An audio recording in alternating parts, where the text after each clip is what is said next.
Hello guys, magandang hapon po sa ating lahat and welcome back po ulit sa aking YouTube channel. So, magte-thank you lang po ako sa mga nagko-congrats sa akin dahil yun nga guys, na-monetize na aking YouTube channel. So, hanggang ngayon masaya pa rin tayo. Ayan. Yun nga pala guys, i-share ko naman sa inyo. Medyo natagalan nga lang ang aking pag-share kasi ano na ngayon, November 3. So, dapat November 1 pa lang ay nakapag-upload na ako ng video. Kaya lang, yun nga, late na. Medyo busy po ang tindera. Madaming ginagawa aside sa gawaing tindahan, gawaing bahay. So, yun. So, yun. Ito na nga, guys. I-share ko sa inyo ang aking benta ngayong, last month, October. So, nga pala, yung last, di ba, yung last September nakita ko ay medyo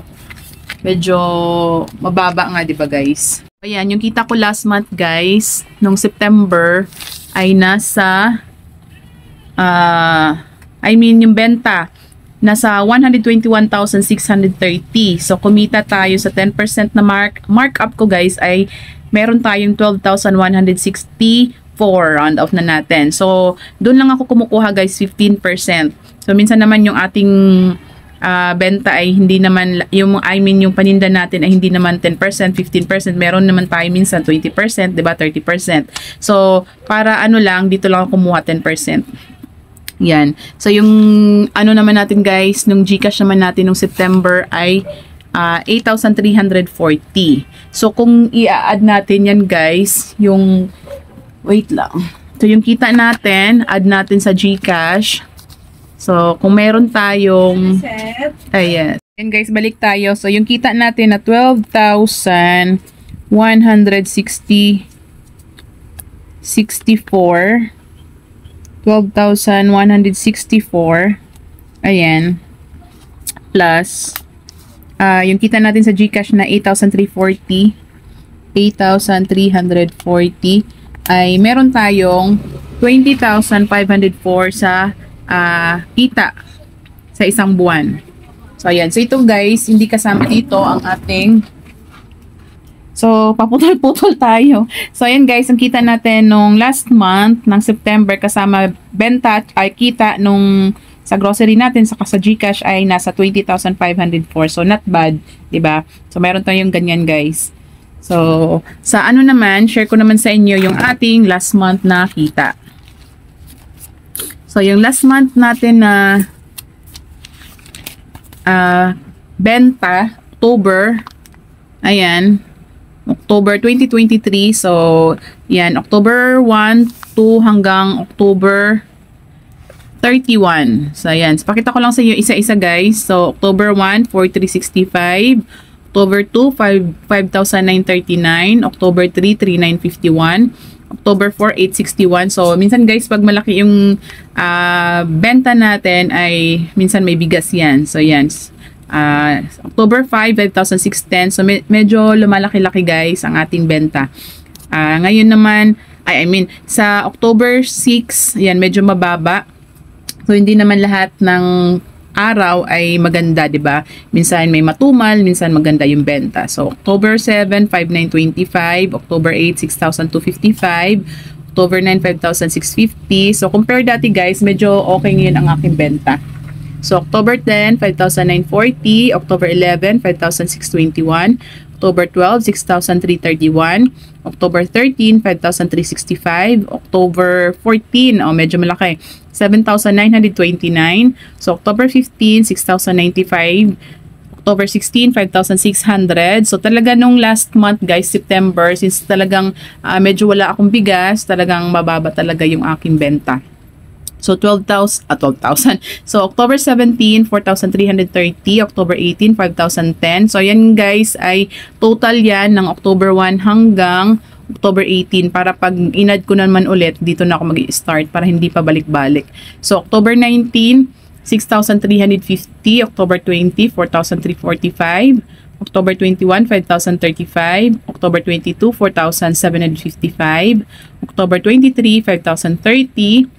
October 24, so ito malamang may bigas. October 24, 8,030. October 25, 3,100. So, yan talaga guys, minsan mababa, minsan okay. So, October 26, 6,350. October 27, 5,440. October 28, 5,650. October 29, 7,320. October 30, 4,710. October 31, kasi nga pala guys, yung October 30, yun yung election day. So, nung mga bandang hapon na mga alas 6 na ng hapon, yun, simula na alas 6, alas 7, ganun. So, wala na masyadong bumibili. Nag-ano pa naman ako guys, nag-actual bintahan. Kaya lang sabi ko, wala naman bibili. Huwag na nga. Huwag na nga lang. So, ayan. So, October 31, medyo, ito may bigas to guys. May bumiling bigas.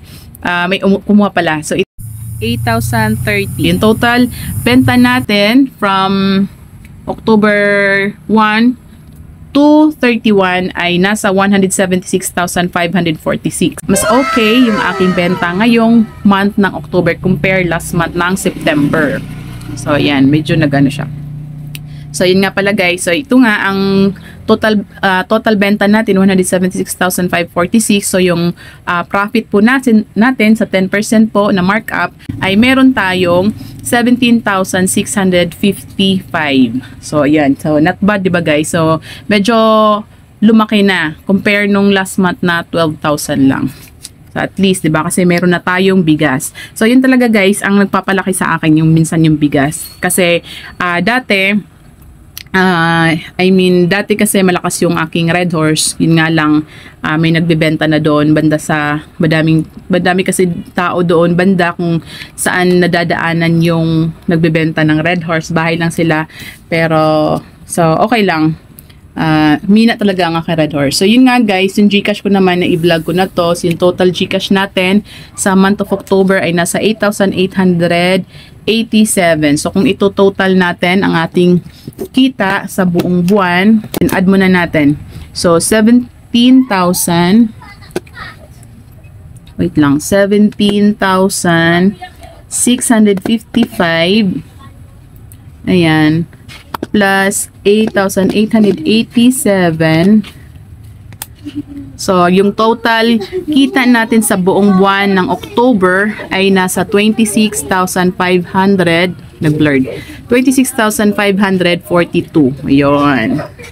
So, yun guys, medyo maganda yung ating kita this month nung month ng October compare nung September.